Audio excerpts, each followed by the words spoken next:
Welcome to The Last Breakfast. Please enjoy the video. In this video, I will explain how to make ricotta cannoli filling. First, you'll need to prepare your ricotta cheese.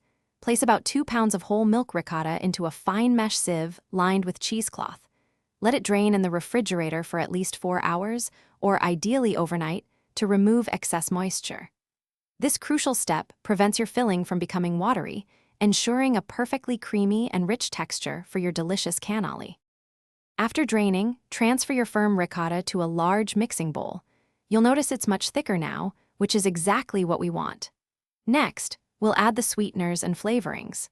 This step is where the magic happens, transforming simple ricotta into a delightful dessert component. Make sure your ricotta is as dry as possible.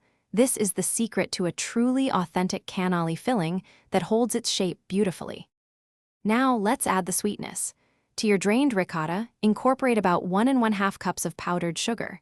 Sift it first to avoid lumps. Then, stir in 1 teaspoon of pure vanilla extract and a pinch of cinnamon if you like. For an extra touch, fold in about 1/2 cup of mini chocolate chips or candied orange peel. Mix everything until it's just combined and smooth, but don't overmix. Once your filling is mixed, cover the bowl and refrigerate it for at least 30 minutes. This allows the flavors to meld and the filling to firm up slightly, making it easier to pipe.